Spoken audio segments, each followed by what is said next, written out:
Hey guys, it's Shola and Jemima, and today we're going to be talking about how to write a personal statement. Guys, I know it's hard to write personal statements, but you gotta do it. So we are here to give you some tips on how to succeed. Stay tuned.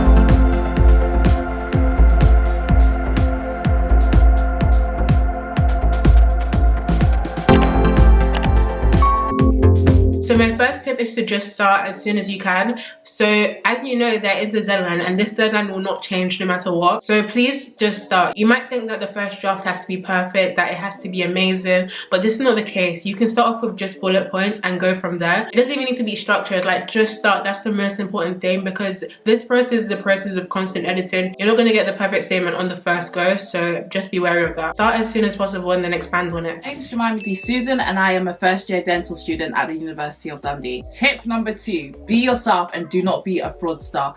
There is no point in lying in your personal statement and say, I play the piano, I do this, I do that, when you actually don't do any of that, because you will get caught, especially in the interview. So just be original and just be yourself. Honestly, you will get somewhere just being yourself. So the third tip is that you'll have many drafts. Like, I'm not joking, you will have so many drafts. I even lost count of the amount of drafts that I had, because it's a constant process. As I said before, you'll be giving it to different people and they'll be giving you tips on how to improve. You'll have to edit it, you have to remove things, you have to add things so that it meets the requirements. So please do not think that you'll be done in 1 second. It's actually a process. So that's why it's especially important to start early. Tip number 4, get everybody to read that personal statement of yours. When I mean everybody, I mean everybody.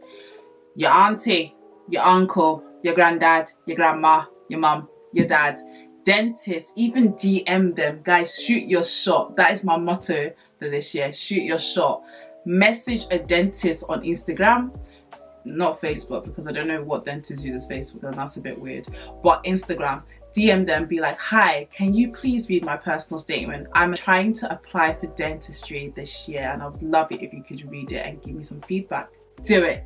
Trust me. Dental students, if you know a few dental students, or if you want to send me your personal statement, I'm happy to read it. Just let people read it so they can help you out and give you some, advice on what to improve on, your grammar, your spelling, all of it. So my fifth tip is to avoid cliches. Please, I'm begging you, do not say that since you were a baby you've wanted to do dentistry.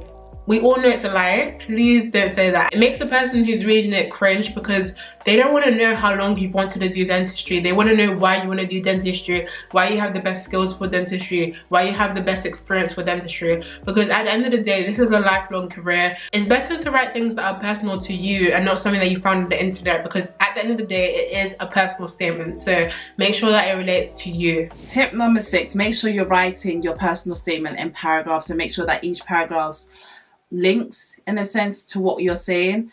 It makes it more easier to read, easier to follow, and it flows so much better. You don't want to write one big lump of words and there's no separation.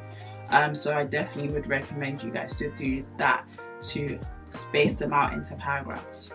So tip number 7 is that work experience is very important. We all know that work experience is a requirement for most dental schools, if not all of them, but it's very important that you dedicate like an entire paragraph to work experience. Dentistry and dental school are quite hard, they're quite challenging, and they want to know that you have the experience to see whether you want to do this as a lifelong career. If you have a work experience diary, then this will be very useful. You can draw on specific situations and how you've learned from it, and make sure that you reflect on your work experience. Don't just state what you did. Tip number 8, make sure you keep a copy of your personal statement and make sure you know it inside and out. Now, the reason why I'm telling you to do this, especially for dental and medical students, is because during your interview you're going to have a station on personal statement and they're going to grill you.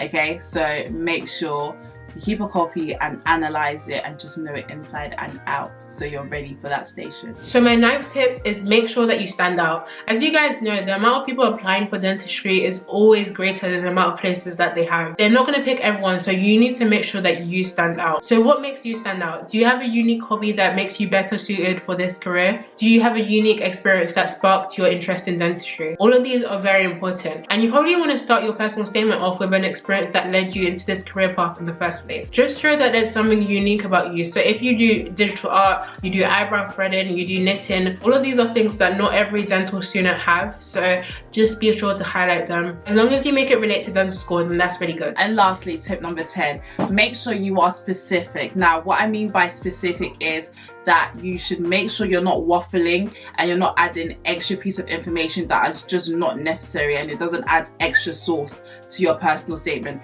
If you feel like that piece of information is just not needed, take it out. Just be specific and just make sure your personal statement has that juice that can potentially give you an interview offer. So guys, that's pretty much the end of the video. I hope you guys have learned something or got something from it, and I hope you enjoyed it as well. Be sure to like, comment and subscribe. We also filmed a video on Jemima's channel about our first year experience, and it's a really good video, so be sure to check it out. The link will be in the bio. So see you guys next time. Bye.